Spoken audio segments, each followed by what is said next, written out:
Hello, in this presentation we're going to talk about forms such as bills, invoices, and checks and how they are used within QuickBooks Online. For more accounting information and accounting courses, visit our website at accountinginstruction.info. Here we are within the QuickBooks Online dashboard. We will be continuing with the Get Great Guitars problem. We're going to be talking about the major forms that will be used. We've touched on those forms as we've looked through the cycles, including the sales cycle or customer cycle, the vendor cycle or the payable cycle, and the employee cycle. We're going to spend a little more time thinking about how QuickBooks puts together the information, the financial statements primarily, using the input information which is generated through these types of forms. So we're going to select the item up here, this little plus item, and we're going to go through some of these major forms within these areas, including the invoice, the receive payments, the checks and the bills and the pay bills, and see how those are used to generate financial statements. To do that, we will be using a QuickBooks file that is already populated with the Get Great Guitars information in it so that we can go to the financial statements and then jump back to some of these forms. Later on, of course, we will be creating this information from scratch from a new company. So if we have a new company file, we won't have the forms yet that have been created. We will construct that. Now we're going to look at basically the end product that has data input into the system already and look at how these forms are used in order to make the financial statements. So to do that, we're first going to go to the reports on the left side. So we are in reports on the left side. Now, some of our common reports that we open often will be down here, including typically the balance sheet and the income statement, because those are going to be items that we are going to use many times. If they are not, we're going to type up here balance sheet, and we'll pick up our typical balance sheet. If we select that item, we can then check the date ranges. Now we're going to be working in a future problem. That's just the nature of working a practice problem. So we're going to say the dates are 01/01/21 to 02/28/21. So this is going to be the years that we're going to put information in, or the couple months that we'll be putting information in. January 1st, 2021 to February 28th, 2021. And then we will run that report. So here's going to be our information. We've got our standard balance sheet information, including the checking account, the accounts receivable, the assets here, then the liabilities, then the equity accounts. So within these accounts, we can actually drill down and see what has been used in order to generate this information. So if we go to the checking account here, we can select this item. This will give us a zoom function. And this is more of an auditing type of function. So we're really looking at the end product now, what has been used, what has been generated by QuickBooks, given the input information, typically that input information from forms. And we'll see how this stuff is being constructed from the completed portion, the balance sheet, and then work it back to the input screens. So if we select the checking account, we get this is basically a general ledger. It's going to give us a transaction detail. It's an order by date. We have our date range. This is the reason that we have the range on the balance sheet being a point in time typically. But when we use this auto zoom function, it'll go back to that range that we have selected. Now it also gives us a nice transaction type over here. And these in essence are the forms. So these are the forms that have been used. Each of these are going to be a data input form that has been used in order to generate this information. Now it is possible for us to use some form different than the data input form that QuickBooks will show, because we'll use some different input settings, but then QuickBooks will still default to these typical forms for typical transactions that happen on a day-to-day basis. The cash account is a great account to look through because there's going to be more types of forms in the cash account than any other type of account, given the fact that cash is going to be involved in more cycles. So if we scroll through this, of course, we've got the checks for the cash accounts, any deposits for the cash accounts that we'll have. We have another check, but it's also a bill payment, which means that we wrote a check, but we wrote it in order to pay off a bill. We wrote it in order to clear out the accounts payable account. We have expenses and more deposits here.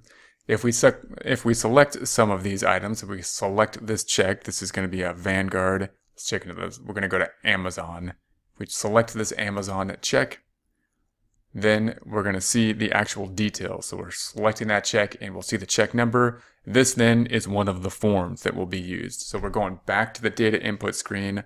We saw these forms as we were going through the process to enter the data. The check typically being kind of part of the vendor process oftentimes, where we would be paying vendors. And here's going to be our furniture and fixture for this check number here. So we'll close this back out. And if we go to the deposit and we select a deposit, let's do a loan deposit. This is a loan that we got. Then we'll see a deposit screen. So here's the deposit screen. Now note that we could have used the deposit screen in a check register and entered it in a different format, and QuickBooks will still basically default oftentimes to the deposit screen, making a deposit from whatever data input function that we used. So this is going back to the input screen. We're going to close this back out. We're going to scroll back down. We've got the checks. We've got the deposit. This one, again, a check, but it was for a bill payment. So if we select that item, we're going to get to our check here. It says to be printed. It hasn't been a printed check yet. But it's also a bill payment, meaning we wrote this in response to a bill. So we had to enter the bill first and then have the check that will be printed at a later point, as opposed to just writing the check straight away. And that's a little bit of a differentiation between the two types of checks. They're both checks, but one was to pay a bill and one would be not to, and it'll give us that information. And that'll mean that the check that's there to pay the bill is the other side of it will be accounts payable, as opposed to just a check, which will be paying directly whatever we purchased. Then we have the expenses here and the pay bills as well. So let's go back to the data screen. If we scroll back up here and we look at these items from this side, we've of course looked at this data as we see it through cycles. So we've looked at the check. So if we select this check, this is how the data would be typically input that would then be used to create the check that we saw as we go through here, as we go through the detail. Then we have the bill, and remember that what we're seeing in the cash account is the pay bills. So we've seen the bill payments right here.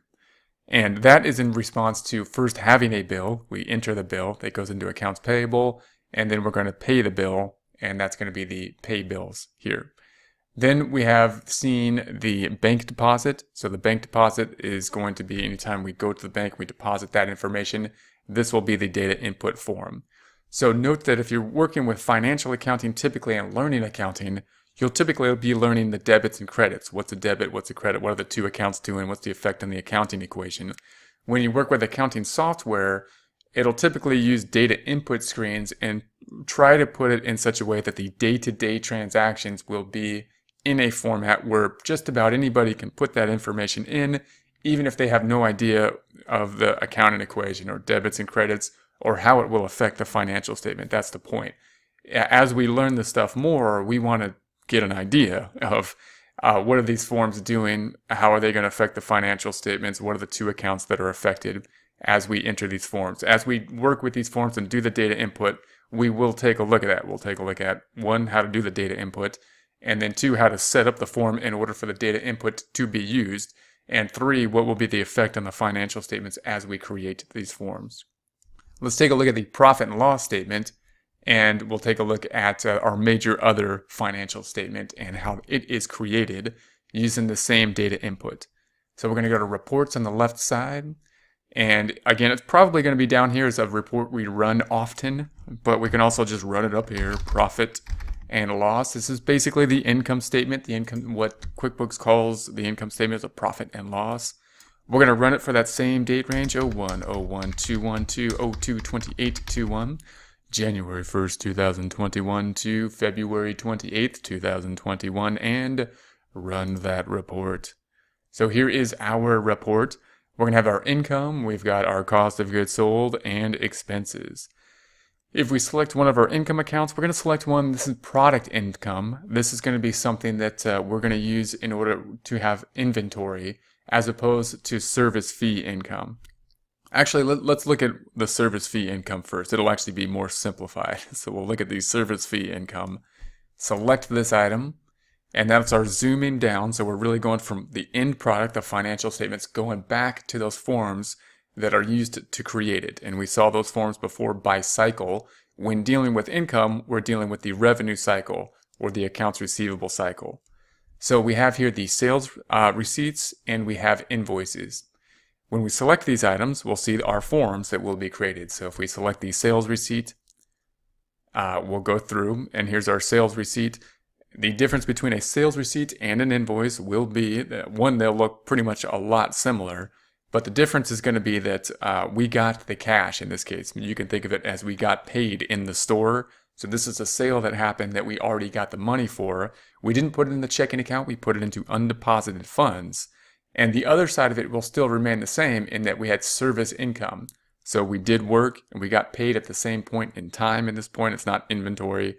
They brought the guitar in and we did work on it and we tuned it or something.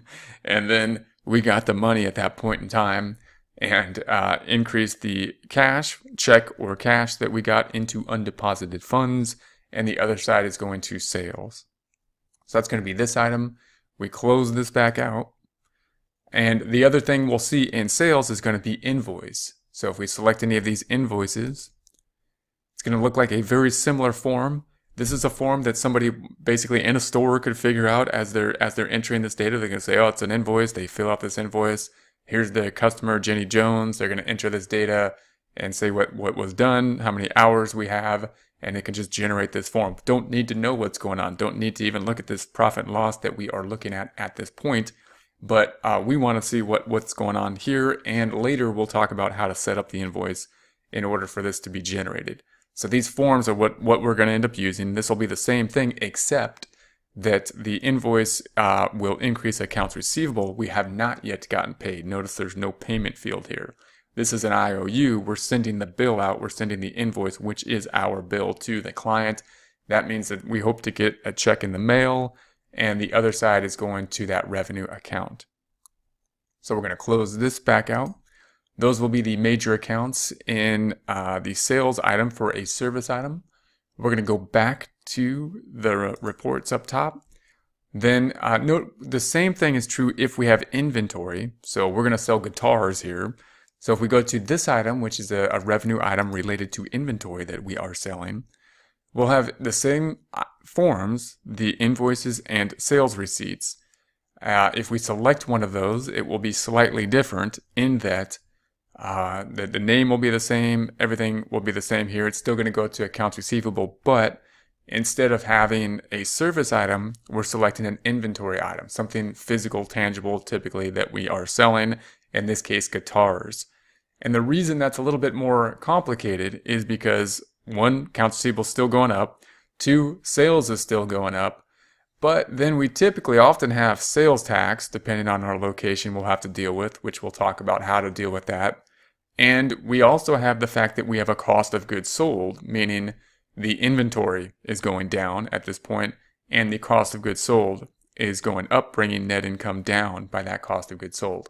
So this is actually a pretty complex journal entry. The person entering the data, the person that's just basically scanning the guitar, probably does not understand the journal entry, what all accounts are happening. It's actually a fairly complex transaction that's happening when we create this invoice, and we'll take a more look at that.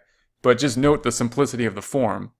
The point is to set the whole thing up so that you can run these day-to-day transactions, have someone input that data who knows nothing other than I just need to collect whatever the invoice says here at the end of the day, because we have the guitar in here perfectly, and the amount's going to show up as it should, and that's the point. So setting up the invoice so it does that, and then knowing what's going to happen on the financial statements once the data input is created, that's really the more tricky part of setting all this up. We'll talk about that as we set up the company. I'm going to close this back out, and we're going to go back to the reports. I'm going to scroll back up, and we're going to go back to our report summary. Now, the cost of goods sold, that's going to be generated from that same information in terms of invoices. If we select this item for cost of goods sold, drilling down on that, invoices, and sales receipt. Tricky thing here, however, is that notice we see that 304 there, but if we select this invoice, we won't see the 304 anywhere on the invoice. And that's going to be one of those items that are driven by the invoice. The invoice is what is used to create that cost of goods sold. It's used by this item here, but we don't want the cost of the guitar on the invoice. So that's a little bit tricky. We'll see how to set that up. Obviously the invoice is used to help get payment from the customer. QuickBooks is also using it as the point in time to record the decrease in inventory and the related cost of goods sold to amounts we don't want on the invoice, but can use the invoice as like the triggering point for QuickBooks to do that transaction. So we'll close this back out and we'll scroll back to the reports. Then if we scroll down, we got our expenses, we've got the bank charges, we've got insurance, we've got interest, we've got internet, office supplies. If we select any of these items, then we'll see the data here, in this case a check directly for the office supplies. So if we click on the check, it's going to show us that check, and the check clearly is going to be decreasing the checking account, and the other side in this case is going to an expense, office supplies expense. So we're using this form in order to generate this. This form also, of course, can be used to print the checks as well. So we're going to close this back out. Those are going to be the major forms that we'll take a look at. I'm going to go back to the income statement. And so note, we've looked at just some of the key components of the income statement. If we select this drop-down item, which has our normal forms on it, this little plus up here, we've looked at basically a lot of the information for the normal customer process, the normal vendor process. These are going to be the things that happen on a day-to-day basis. If something happens on a day-to-day basis, QuickBooks will typically want to put something together to make that process as easy as possible. Those things will be forms. Those things are going to be data input forms, which should be as easy as possible so that we can have someone go in that doesn't know anything about QuickBooks, train them to input that data input form, those transactions that happen on a daily basis very easily. And those include things like an invoice is going to happen all the time. The receive payments is something that's going to happen all the time. We're going to have the sales receipt is going to have something that's going to be there that's going to be happening a lot. And then we've got the expenses, the check, the bill, the pay bills, all things that are going to happen a lot. And then hopefully every night we have a deposit that's going to happen a lot. Therefore, those things are going to have transactions that will be running all the time. Those things are the things that QuickBooks are going to use forms for in order to generate the end product, the financial statements. Now, anything that's not a day-to-day transaction, anything that we have that is more uncommon, like we take out a loan or we purchase a large equipment, we get a car or a forklift or something like that, those aren't day-to-day transactions, and therefore there could be a little bit more difficult because we don't have a set form to do those transactions that don't occur all the time, and therefore we might have to set some other process up. Typically, accountants would think first thing would be the journal entry, would be if there's no other process to set up the information, we fall back to entering a journal entry. Note that all the forms we have gone through are, in essence, a journal entry, meaning two accounts will be affected. QuickBooks is debiting and crediting accounts, making some accounts go up and others go down in a balancing format. But we can look at it because of these forms in such a way that we don't need to know debits and credits even from the data inputs point or jump into the financial statements. If we look at some of the more typical accounting documents, such as the trial balance, then we'll see the debits and credits that will be created as we generate this information.